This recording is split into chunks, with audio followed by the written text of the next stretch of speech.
300,000 people have made the dangerous journey to Europe this year. We face completely different circumstances in the 21st century from the 20th century. The rise of these global problems like climate change, economic instability. There's a really deep crisis mounting, I think, of people feeling we're not in control of things. These things are running out of control. It's almost like a despair.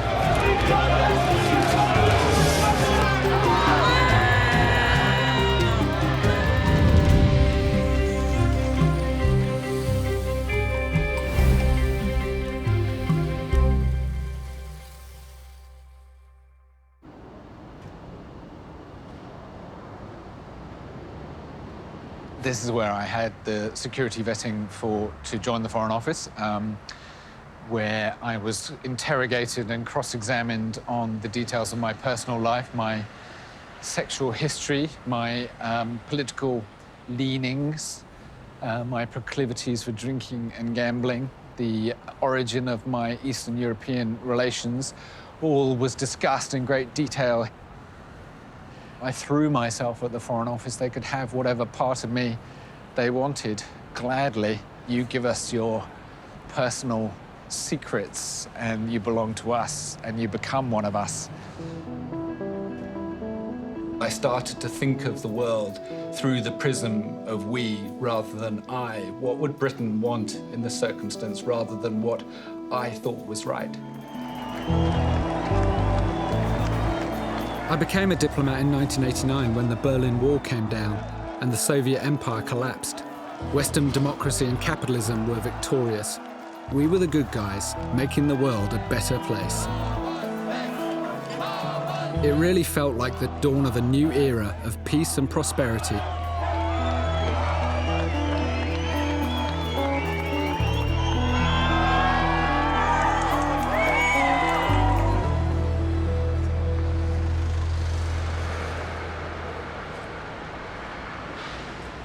My first job was up on that top floor up there in Western European Department. Down there, that office there, in the corner, that used to be my office when I was speechwriter for the Foreign Secretary, whose office is in fact up there.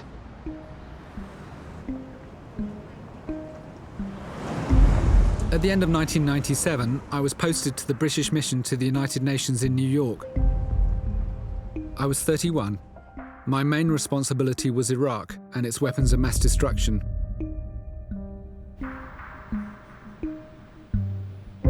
This was the diplomatic front line against dictatorship and aggression. As in World War II, Britain was standing against evil. We all believed it. This is where we passed resolutions on Iraq, on weapons inspections and sanctions on Iraq as a whole and above all on the Iraqi people. And, you know, I would be sitting behind my ambassador in one of those chairs where, you know, all the ambassadors would raise their hands to get this resolution through. You know, you can see what this feels like. It's a very rarefied place. The reality of Iraqi people is definitely not here.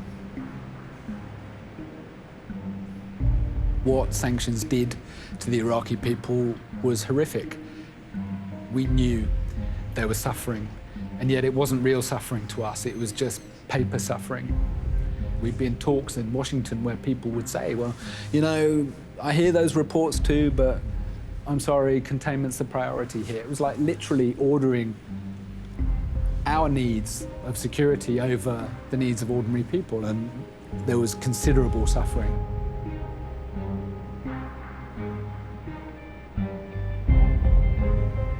I was a ferocious negotiator. I took pride in being ferocious. I took pride in how quickly I could articulate our arguments and put down any counter-argument. You know, that was my job, and I was extremely effective at it and I had a reputation for it. And, you know, personally, on a professional level, that was something that was a cause of pride for me. And now I look back on that and think, how on earth did I feel proud of that?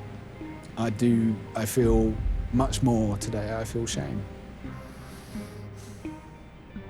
When I've met Iraqis who lived through that, I can hardly look them in the eye. I feel so ashamed.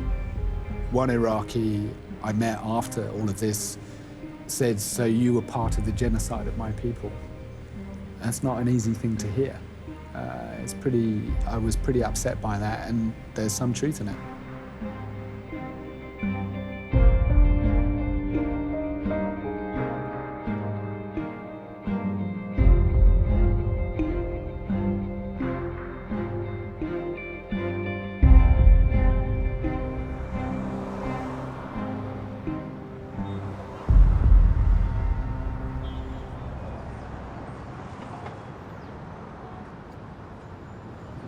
My apartment looked downtown, so I had an extraordinary view of downtown Manhattan.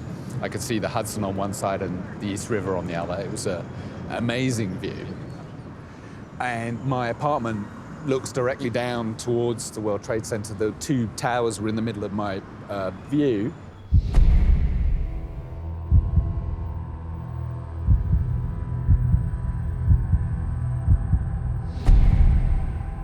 These photos were taken from my window.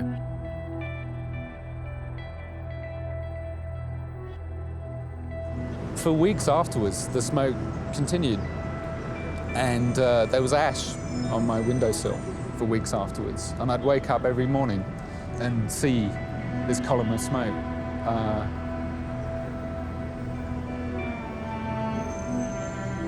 Yeah.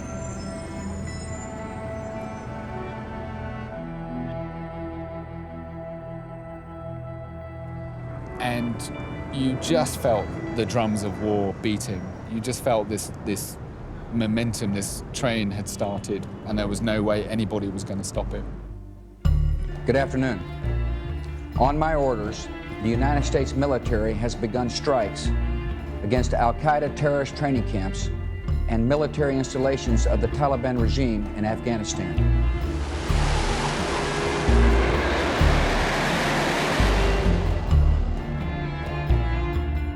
3 months after the American and British conquest of Afghanistan, I was sent to the British Embassy in Kabul. We were flown about in a C-130 Hercules. I loved it. We had bodyguards who themselves had an escort of Royal Marines because it was so dangerous.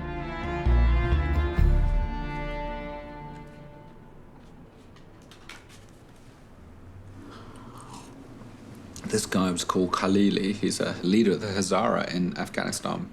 Me with my little notebook. Well, Mr. Khalili, I'm here to relay to you what the British government feels about Afghanistan.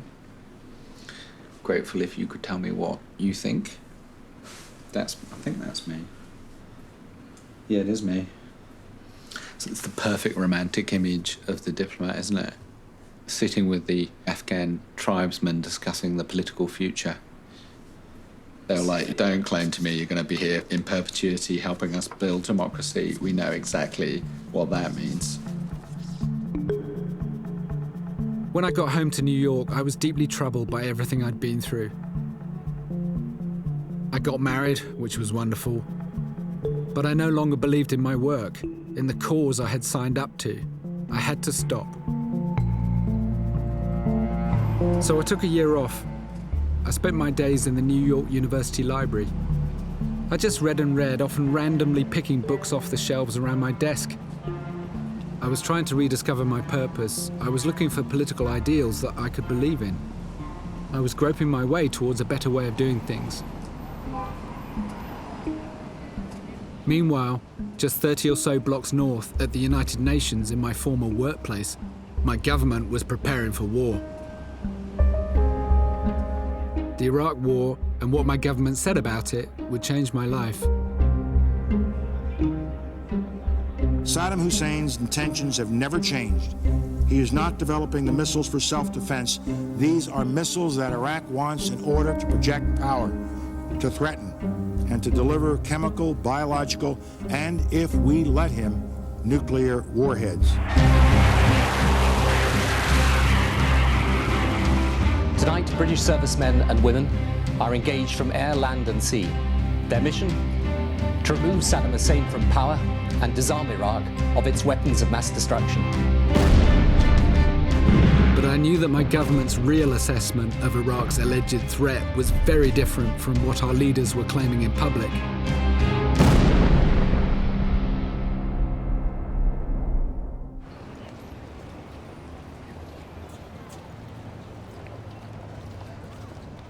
Although I was on sabbatical, I was in close touch with friends at the UN Security Council and the weapons inspection body which I had helped set up. And as the war played out, I came to this cafe to meet one of Britain's chief weapons inspectors, my colleague, Dr. David Kelly. David Kelly had just given a talk at the new school where I was a fellow, and afterwards we had lunch here. We were talking about the claims that the government made before the invasion that Iraq posed a threat. You know, we were just, I guess, quizzical. I didn't really understand it, and nor did he. When David returned to London, he briefed a journalist off the record that the government had exaggerated the capabilities of Saddam Hussein's WMD. He became the centre of a terrible and bitter political row about the lies the British government had told to justify the invasion of Iraq. Dr. Kelly is a scientist with long experience of Iraq's weapons programs. He came forward earlier this month and told his bosses he'd had an unauthorised meeting in a London hotel with BBC journalist Andrew Gilligan. David was revealed as the source of this story, and he was basically hounded by the government, the MOD, his employer, basically hung him out to dry, and eventually he testified in Parliament. My conversation with him was primarily about Iraq, about his experiences in Iraq, and the consequences of the war, which was the failure to use weapons of mass destruction during the war, and the failure by May the 22nd to find such weapons. That was the primary. This quiet, decent man was kicked around like a political football. Why did you feel it was incumbent upon you to go along with the requests that clearly had been made to you to be thrown to the wolves, not only to the media, but also to this committee? I think that's a line of question you have to ask the Ministry of Defence. Sorry. I reckon you're chaff. You've been thrown up to divert our probing. You ever felt like a fall guy? I mean, you've been set up, haven't you? That's not a question I can answer. But you feel that? No, I accept the process that's going on. I'm sorry, I accept the process that's happening. I imagine he found the public attention unbearable. I wrote to him, you know, expressing my solidarity with him, but he didn't reply. Police are expected to confirm later today that a body found in Oxfordshire woodland is that of the Ministry of Defence weapons expert David Kelly. Dr. Kelly's wife has told a friend that he'd become extremely stressed at being caught in the middle of the row between the BBC and the government over its use of intelligence. This inquiry will look at the circumstances surrounding Dr. Kelly's death. It's expected to look at his questioning earlier this week by the Commons Foreign This is an absolutely terrible tragedy. I'm profoundly saddened for David Kelly and for his family. He was a fine public servant. David's suicide shocked me to the quick.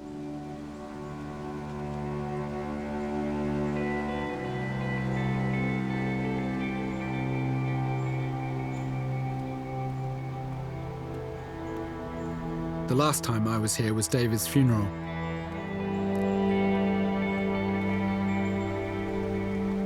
I came with several of my colleagues from the Foreign Office and the Ministry of Defence. We were all devastated. And I remember one of them just wept copiously throughout the service.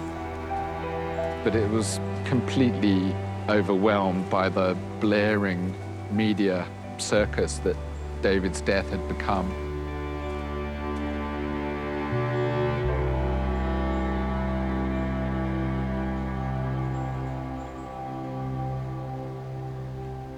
And that was, of course, a breach, a moment of rupture, after which there was no going back. My trust in government, my political leaders, to an extent, I'm afraid to say my colleagues too, was destroyed once and for all.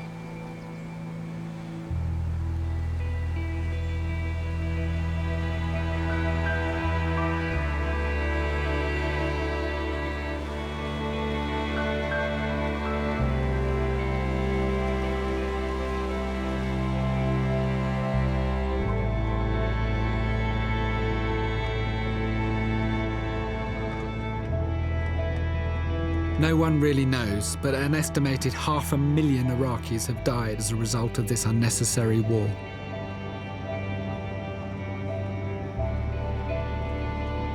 I resigned from the Foreign Office after sending evidence in secret to the first official inquiry into the war. I wanted to make my evidence public at the time, but I was warned that if I did, I'd be prosecuted under the Official Secrets Act. And to be honest, I was also scared of being hounded like David. Eventually, an MP friend demanded my evidence in Parliament, and if Parliament asked for it, I couldn't be prosecuted.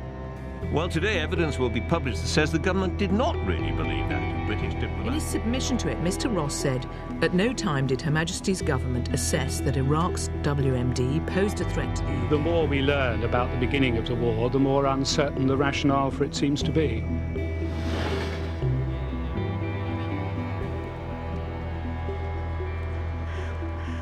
There was a new inquiry. I was asked to testify again. Mr. Ross, you were a first secretary in the UK mission at the United Nations in New York from late 97 to June 2002, I think. Yes. And we'll be asking Mr. Ross for evidence based on his recollections and insights into the deliberations and actions at the United Nations on Iraq, which are relevant to our terms of reference, where Mr. Ross's role gave him first-hand knowledge on which to draw in giving evidence to this inquiry. It was realistic, or wasn't it, that Iraq could soon have posed a threat to a WMD-based threat? I found this claim absolutely extraordinary. I mean, we never believed that in the time I worked on it. We never argued it to allies or others. And nobody ever believed that these things actually existed. We thought there might be one or two dismantled devices left in some kind of warehouse somewhere, but there was no hard evidence of scuds being wheeled around in the desert waiting to be fired. If there had been, we would have seen them. And the third part of the threat is the intention. And there was no evidence of that either.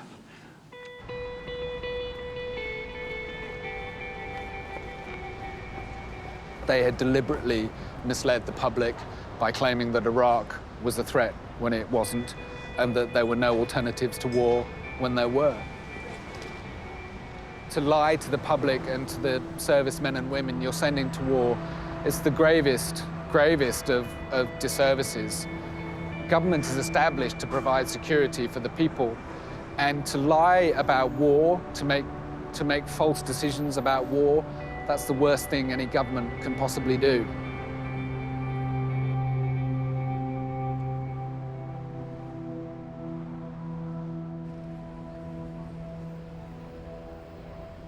When I was at the UN, you could pretty much guarantee that the people most affected were never in the room. I set up an NGO to try to fix this, to make diplomacy fairer. We advised South Sudan before their independence, Western Sahara. What we try to do is advise our clients on how to maneuver diplomatically. Syria coalition, desperately difficult issue, of course. They are an external opposition movement fighting the Assad regime. Somaliland, where the overwhelming majority of the population want to be an independent country.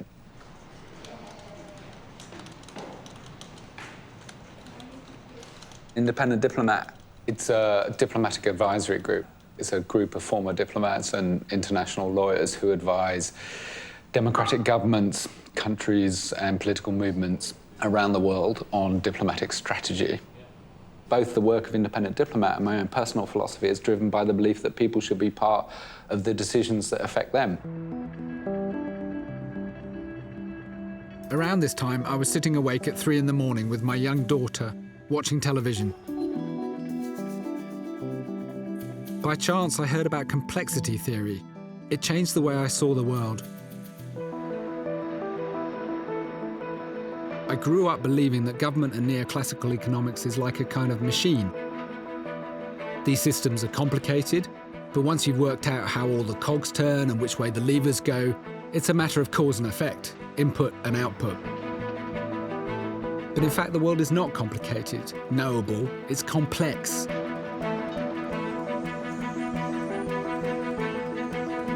billions of actors in constant motion, acting and reacting to each other and reacting back again. A highly connected, constantly fluid state between order and chaos. Top-down authority doesn't work in a complex system because the state of the system is fundamentally unknowable.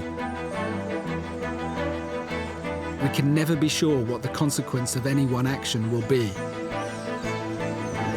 I experienced this for myself working in government, and I'm not the only one. Modernity and the movement of money and the movement of ideas means that power is sucked out of local communities and ends up being located almost nowhere. We run around thinking maybe the power's in Parliament, or maybe the power's with the bankers, or maybe the power's with the journalists. Politicians don't really, in many ways, have the kind of power that people imagine. In fact, most of the life of a politician is desperately trying to eke anything out. There isn't really any power here. You get here and it's like the Wizard of Oz.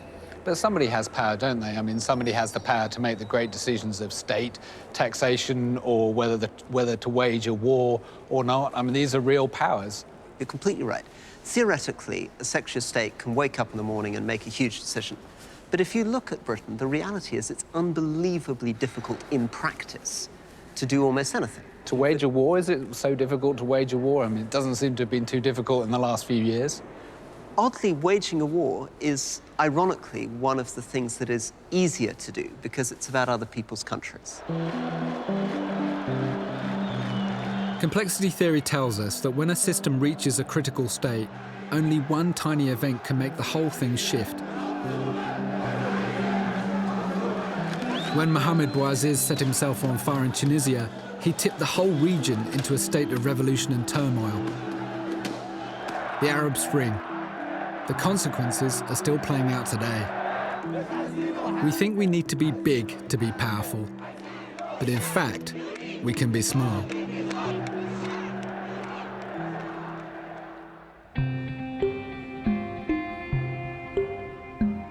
In the US and the West, anger has been building for a long time as a tiny few grow immensely rich while everyone else gets poorer.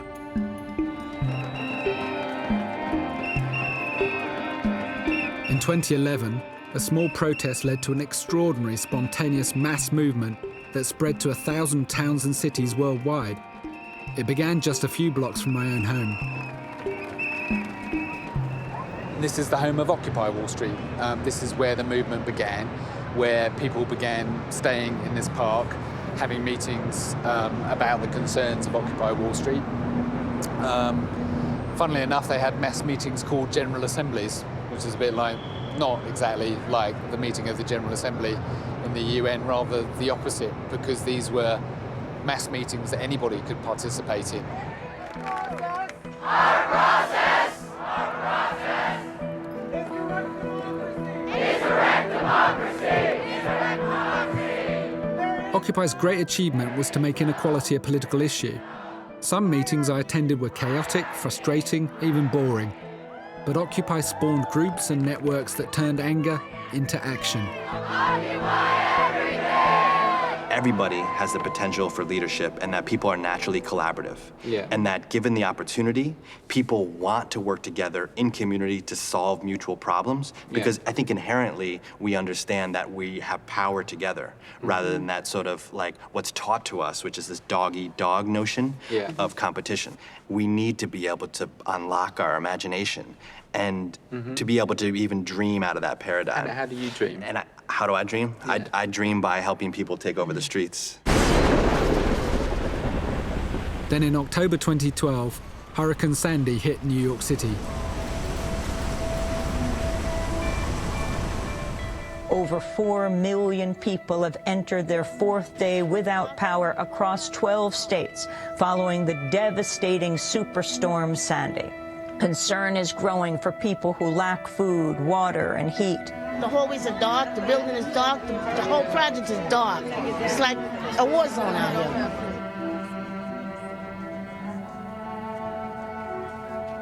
The morning of the storm, a couple of us started activating these networks that had been sort of grown up around the Occupy movement and solidified around Occupy Wall Street. we were able to use the networks to say, actually, this is an incredibly effective way to organize, much more effective than the Red Cross and FEMA and other institutions that are set up to do relief. I was driving back soon after Sandy with a volunteer who had not been a part of the Occupy Wall Street network. And as we were driving back, she said, you know, I always thought that government was going to be there to protect me. And what I'm learning is that it's not, that that's a lie that I've been told. And I think these moments, like Sandy, are moments where we expand the perception of what's really going on.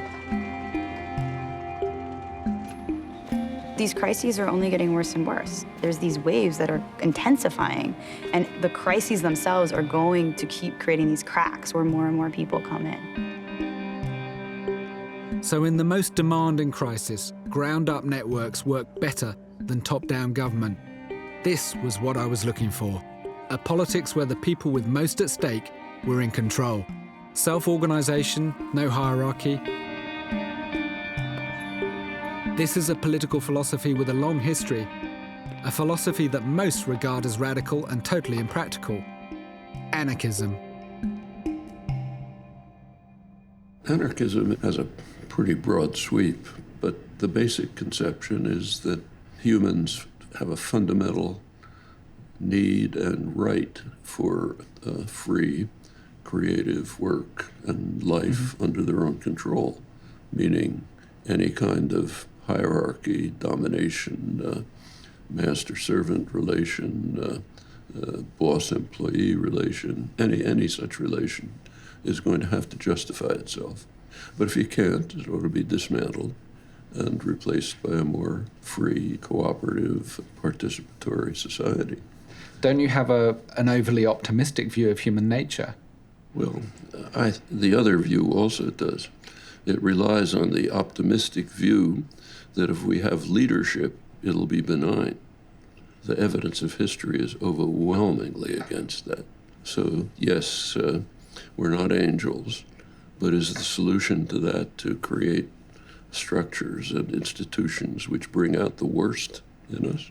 What does an ideal anarchist society look like? Probably the peak of modern anarchism was Spain in the 1930s.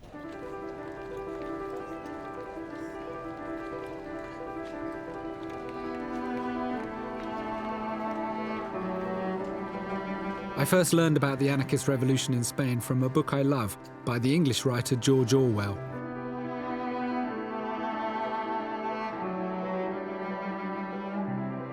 The anarchists were still in virtual control of Catalonia, and the revolution was still in full swing. But when one came straight from England, Barcelona was something startling and overwhelming.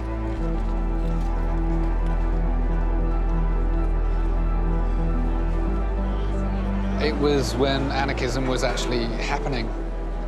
Anarchism was actually put into practice as a political philosophy, and this is virtually the only time that it happened in recent years. But Spain was in the midst of a terrible civil war.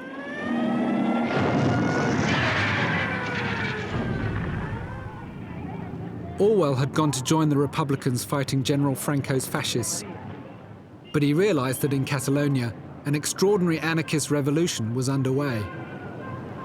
Barcelona vivió en los días de julio del 36 3 días de huelga general, y cuando los trabajadores volvieron a las fábricas, a las empresas, a trabajar, se encontraron que muchos empresarios habían huido y tenían que volver a poner en marcha la producción. Entonces, asumieron el control de las empresas, de manera espontánea. Luego se reguló. Luego, en Cataluña se creó un decreto, el decreto de colectivizaciones y control obrero, que se aprobó por parte de la Generalitat.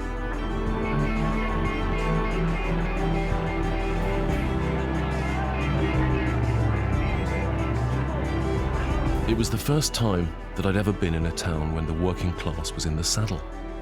Waiters and shop walkers looked you in the face and treated you as an equal. Above all, there was a belief in the revolution and the future. A feeling of having suddenly emerged into an era of equality and freedom. Human beings were trying to behave as human beings, and not as cogs in the capitalist machine. There was much in it that I didn't understand. In some ways, I didn't even like it, but I recognized it immediately as a state of affairs worth fighting for.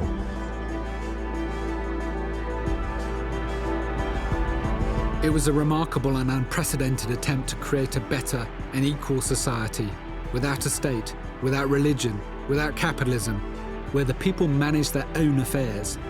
Workers ran their own factories, peasants took over the land, women fought alongside men.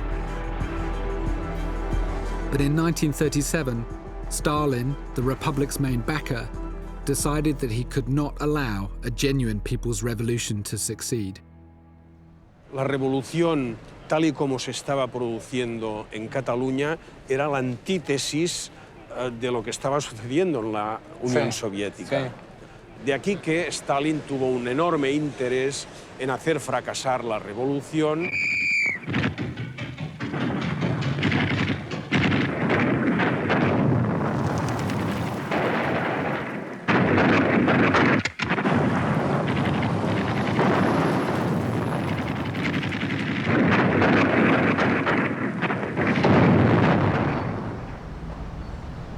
This is where the communists attacked the anarchists. The anarchist revolution was brought to an end, and it happened right here at the telephone exchange. Orwell witnessed the tragic end of the anarchist revolution on the streets of Barcelona. Stalin's intervention undermined the Republicans and helped them lose the civil war. The fascists won. It was a tragic moment.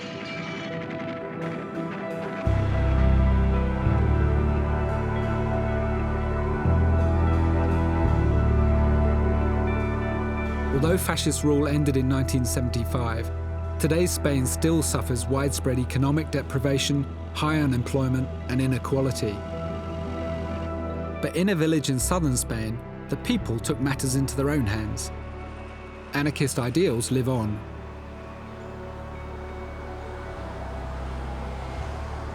It's a very interesting painting because it shows the march of the villagers of Marinaleda towards El Humoso, which is a farm that was owned by the local aristocrat, disused, and the villagers occupied the farm. You led the original occupation of this land? Sí. Yo dirigí esa lucha. Teníamos que la mayoría de la población estaba en paro, jornaleros sin tierra y sin trabajo.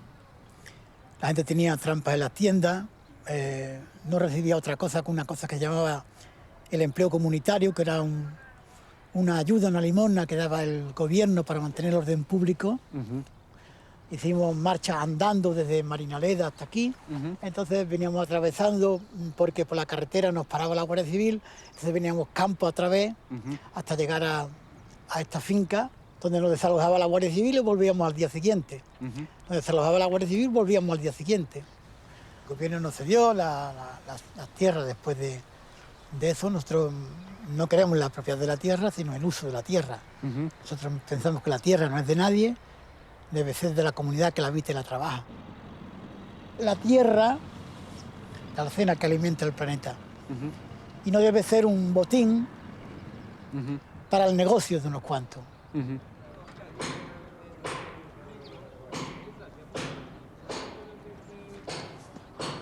In austerity hit Spain, millions have lost their homes, leading some to commit suicide. But in Marinaleda, the villagers are building houses for each other. And how does that work? People have two options, okay? If they have their jobs and they cannot work here, they have to pay monthly an amount of money. Right.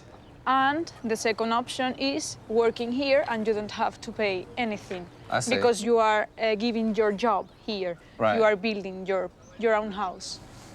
And people in the village participate in building the houses, but they don't know which one they're going to live in. Yes. So they devote equal effort to Because- whichever house they're building? They build all the houses. Yeah. All the houses are the same. Yeah. And then after they build, Yeah. there is a raffle, Yeah. and they choose Okay. one of them. If you win the raffle, you get the best house. I Yeah. hope. Yeah. I hope so. So you're hoping that you're going to live in one of these? Yes. Oh, that's great. That's great. I think this system should be in everywhere. Yeah. But people like me can't build anything. You know, I'm useless with my hands. You know, if I built one of these houses, it would be a disaster. No, because you can make what you put between the bricks. Oh, the cement. I could make the cement. Cement. You can do that. Yes. So you are participating. You are Yes. working for your own Yeah. house. So Yeah, I could mix a cement. I could probably manage that.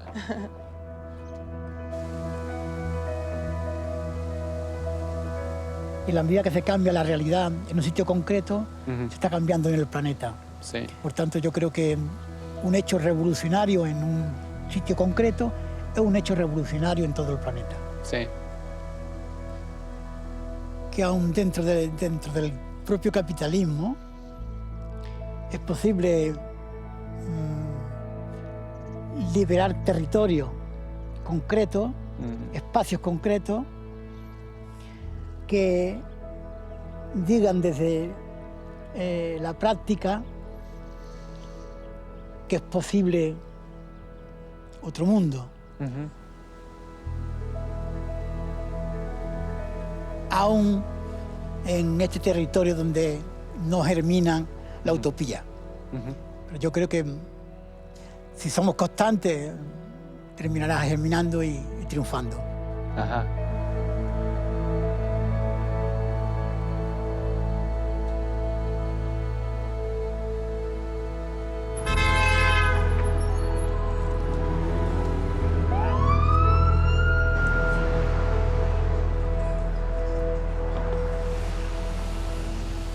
I got back from Spain and went to the office. I spend a lot of my time asking rich people for money to do our work. I met the most extraordinary brave woman from the occupied Western Sahara, which is illegally occupied by Morocco, who's a human rights defender, has been tortured, solitary confinement, separated from her children for decades. A wonderful, brave woman who I've met many times over the years. She's an absolute inspiration. And whenever I see her, I feel really good and I feel really my tank fills up. And fairly recently I went back to my desk and I was about to send an email to Richard Branson's foundation to ask for money for one of our projects.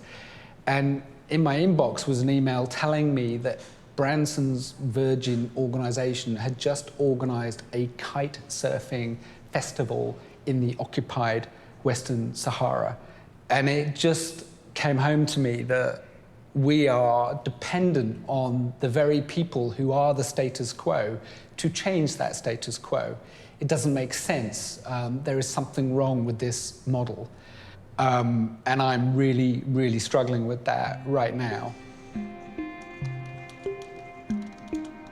Then I began to read about an extraordinary story about anarchism in action thousands of miles away. And it all begins here. This is the Turkish island of İmralı. There's nothing on this island except a prison. And for 20 years there was only one prisoner here, serving a life sentence for treason.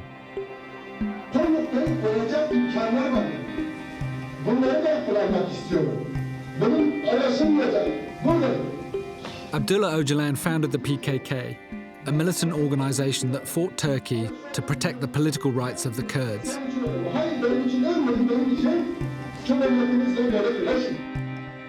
While he was in solitary confinement, Öcalan read a book that changed everything for him. The Ecology of Freedom by Murray Bookchin.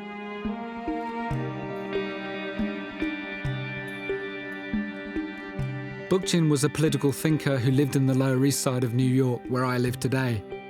He himself had been inspired by the Spanish anarchist revolution in the 1930s.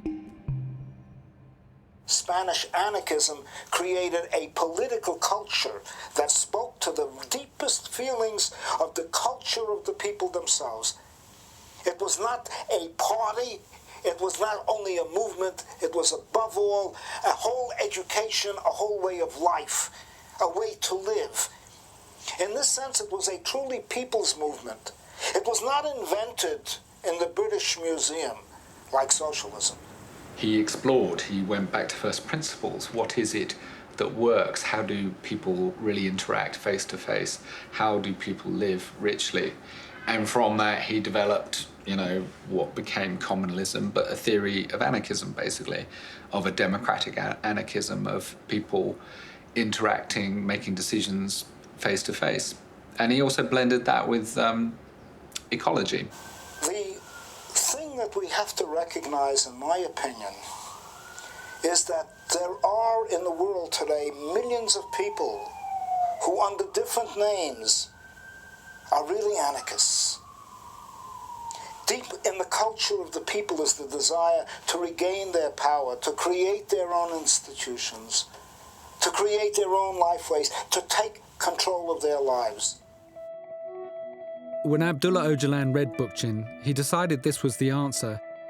He adapted Bookchin's ideas for the Kurdish struggle. This was self-government without a state for a people without a state. And he persuaded his followers to adopt the philosophy. And these ideas are coming to life in a country at war, Syria.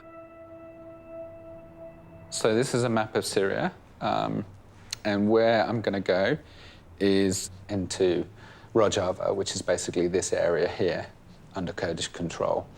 And they control a band of territory, sort of going along like this all the way to about here. But I'll be floating around here, visiting the various kind of towns. ISIS are up here.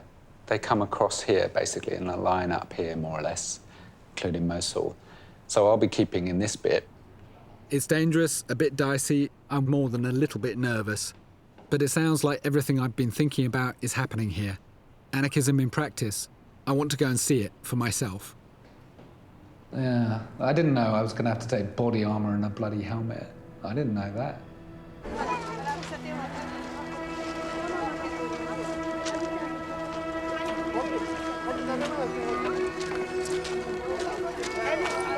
Over there, Rojava, our goal. Lots of Kurds trying to get across.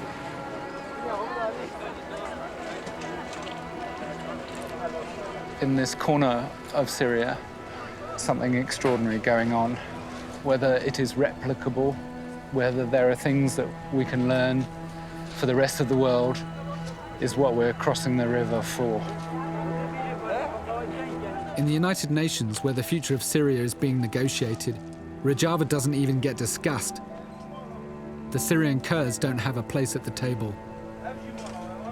But something is happening here. I intend to find out what it is.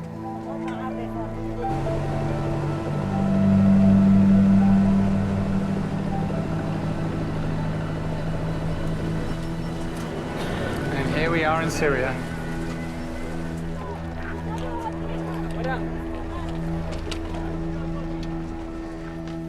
Hi, how are you? I'm Carne. Nice to meet you. Hi. Spas. We've been met by the YPG, which is the Kurdish militia, the Kurdish People's Army, which has been fighting ISIS here in Syria.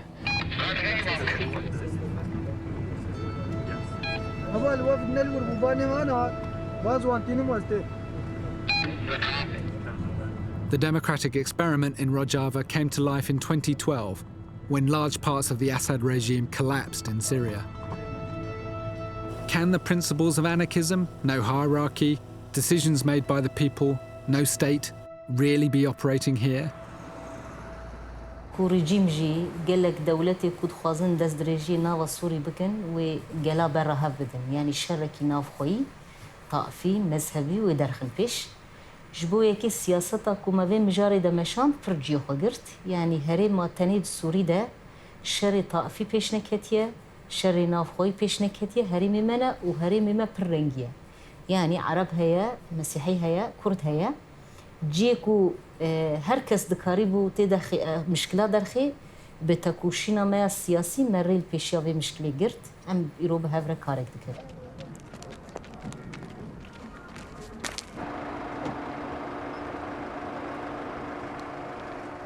This is a communal assembly where the villagers meet to decide their local affairs.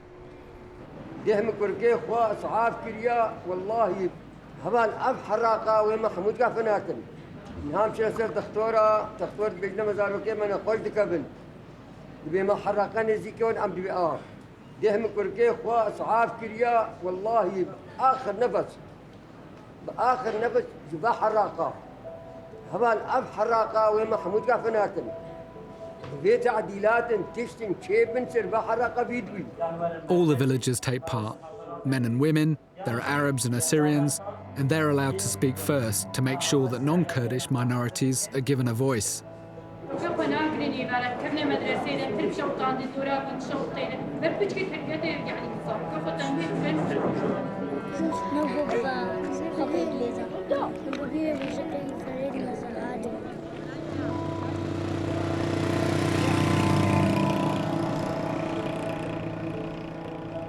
So this is self-government in action, and here is the level that matters in Rojava. Decisions for here are taken for here. Decisions that affect here as much as possible are made here.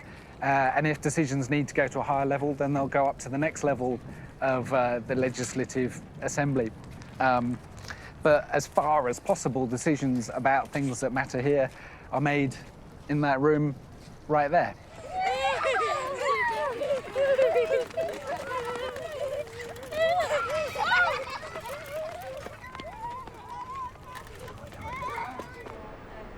Decisions that can't be made locally are made here at the Regional Assembly.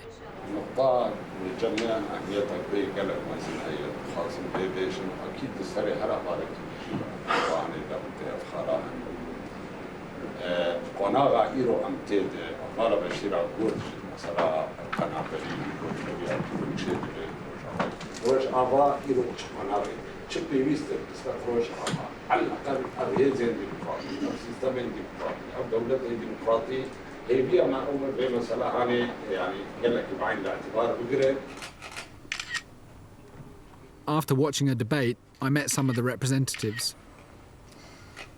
يضم المجلس التشريعي من جميع المكونات ما قلنا 101 من أساس المجلس التشريعي تمثيل المرأة هي 40%.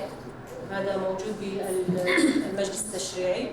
طبعا ما قلنا جميع المكونات من عرب وسوريان وأكراد وتركمان وأرمن. يعني براستي إما أزدي بيجن يعني أز كعرب دريف بري أز خنا بينك عرب أم قش يكن يعني تجار مخديت يعني أز خد بينهم كرد سوريان بيرة بري أم يكن بيرة بري. Do you feel as a young person that your ideas are taken seriously in the assembly? First time it was hard on us.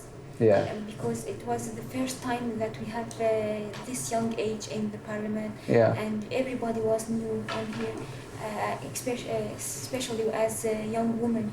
They see your ideas, they see how we work in the parliament. They take our ideas seriously and they believe in it. Here we are trying to build a system for the whole world to take ideas from us. I've been in a lot of crappy chambers where you see people sitting like this Security Council, Parliament, blah, blah, blah. This one, although it's a bit shabby, it's kind of the best.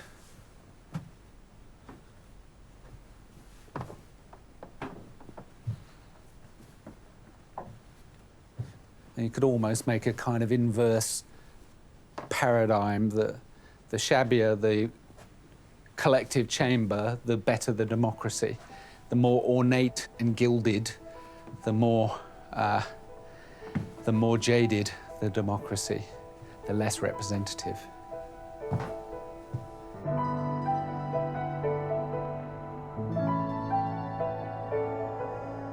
There's a real sense of having arrived somewhere that's very special for me. Whoops. It's like, you know, for anarchists, this is like Republican Spain during the Civil War.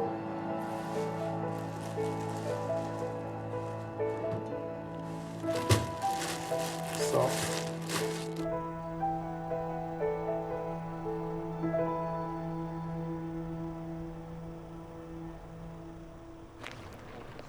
We're 8 kilometers from the ISIS front lines. Nobody has a rank in the YPG. They just have teams, this being a non-hierarchical society based on anarchist philosophy. But for a non-hierarchical army, they seem to have done pretty well.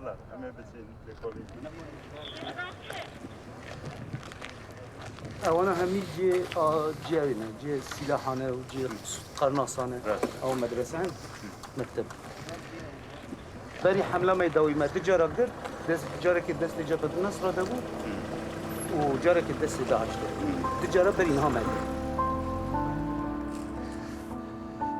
Totally flattened.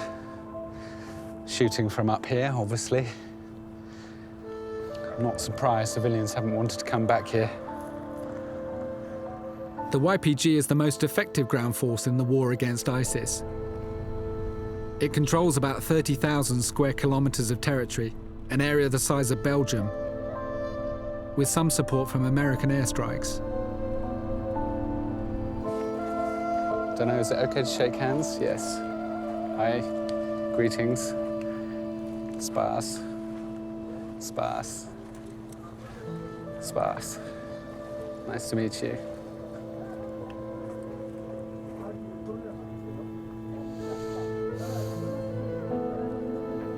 So this is the tip of the spear of the fight against ISIS.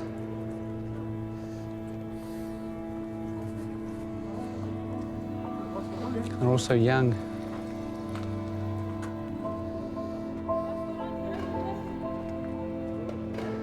So is ISIS in those houses there? What, they come out in the evening? Yes. Like rabbits. So are they on that hill over there as well? Isn't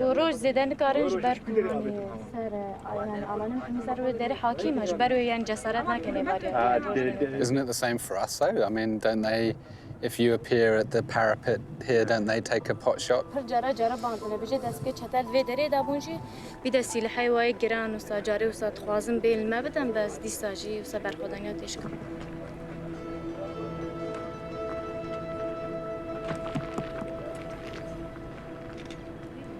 The fighters told me that ISIS don't like attacking their part of the front line because they think they won't go to paradise if they're killed by a woman. I know what you're fighting against, but what do you think you're fighting for?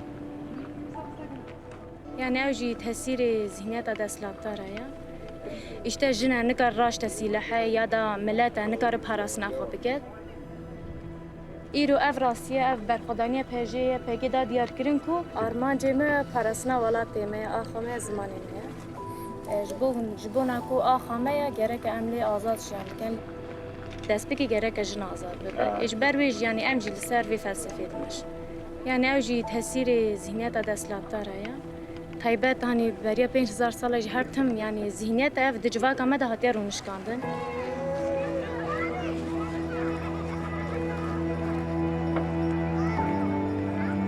Both the female and male fighting units have taken heavy losses. In this cemetery, many of the graves are freshly dug.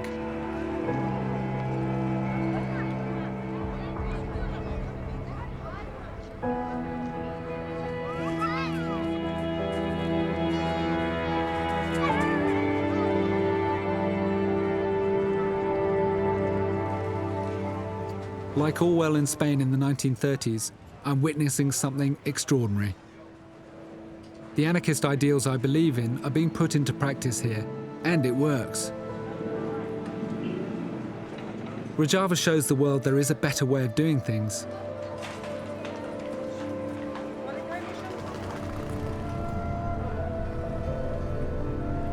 These people have built democracy, they have built the largest area of Syria that is stable and democratic. It's an inclusive democracy where Assyrians, Arabs and Kurds alike are given a fair crack of the whip. You know, what's not to support? They are fighting ISIS. They are sacrificing hundreds of lives. They are the people fighting the world's war against this horror. The problem is nobody's listening to them. And countries even like America, which is at war here, is not talking to them at a political level. And that's a hell of a battle, and it's a battle, you know, I'm glad to take on. I have rarely felt more solidarity with a cause than I feel with these people here.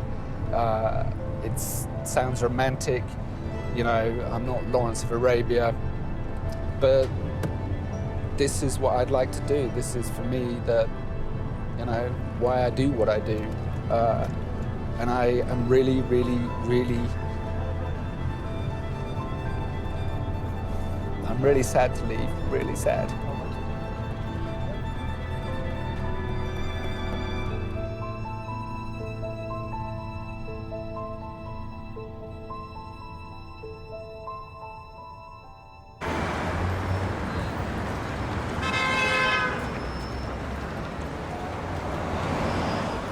It's like coming back out of the rabbit hole. What did I see? Was it real? Can it happen here? I'm greatly upset by it because I feel that they're fighting an epic fight. And here, you know, we're talking about a new iPhone and the fact that Apple had chosen to use a stylus on the iPad, and Donald Trump, a racist and a misogynist and a billionaire, is the center of political attention. So the bile rises, and we think we're better than them. You know, we think we have a superior system. I'm like, who's the idiot here? The basic claim of government is to provide order, but the evidence suggests growing disorder.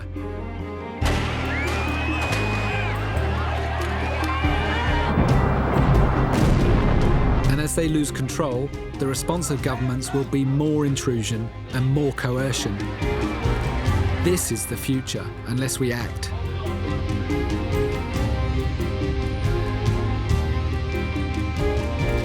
The opposite of government-imposed order is not chaos. There's a deeper order, concealed within human society, which relies not upon coercion, but cooperation and trust.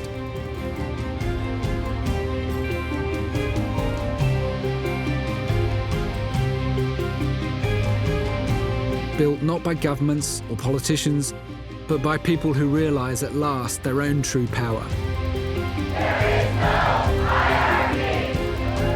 But this won't happen on its own. It's up to us.